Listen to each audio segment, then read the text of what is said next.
ABP माझाच्या बातमीचा मोठा impact. 12वीच्या विद्यार्थ्यांना परीक्षेचा फॉर्म भरण्यासाठी मुदतवाढ। पूरग्रस्त भागातील विद्यार्थ्यांची व्यथा एबीपी माझाने दाखवल्यावर सरकारचा मोठा निर्णय। मराठवाड्यात पावसाचा जोर ओसरला तरी पूरस्थिती कायम। धाराशिव, बीड, जालना, परभणी, नांदेड पुराच्या विळख्यात। नांदेडमध्ये पूरस्थिती कायम। सोलापुरात सीना नदीला पुन्हा पूर। अहिल्यानगरमध्ये संतप्त मुस्लिम समाज रस्त्यावरती उतरल्यामुळे तणाव। धार्मिक भावना दुखावल्याचा आरोप। जमाव पांगण्यासाठी पोलिसांचा लाठीचार्ज। 30 जण ताब्यात। कोल्हापुरामध्ये असदुद्दीन ओवेसी, इम्तियाज जलील दाखल। ओवेसींच्या दौऱ्याला विरोध। ओवेसी भडकाऊ भाषण करत असल्याचा हिंदुत्ववादी संघटनांचा आरोप।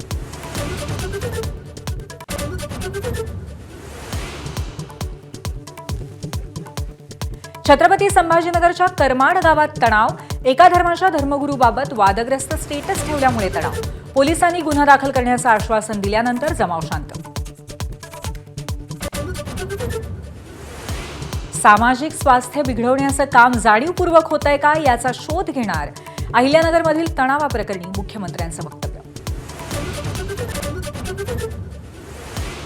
दोन्ही शिवसेनेच्या दसरा मेळाव्यावरती पावसाचं सावट। पाऊस असेल तरीही मेळावा शिवाजी पार्कातच घेण्यावरती ठाकरे सेना ठाम।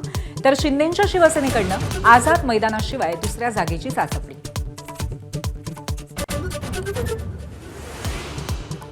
ठाकरे सेनेनं दसरा मेळाव्याला लागणारा खर्च पूरग्रस्तांना मदत म्हणून द्यावा, भाजपची मागणी।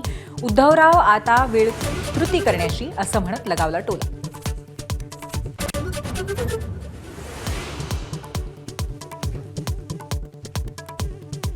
पूरग्रस्तांच्या मदतीसाठी फडणवीसांनी दिल्लीत बंड करावं। मदतीसाठी मुख्यमंत्री पदही पणाला लावा। संजय राऊतांचा खोचक सल्ला।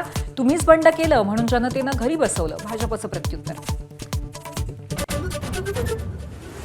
राहुल गांधींच्या छातीत गोळी घालू। टीव्हीवरील चर्चेदरम्यान केरळमधील भाजप प्रवक्ते पिंटू महादेवन यांची धमकी। काँग्रेसचं अमित शहांना पत्र लिहून कारवाईची मागणी।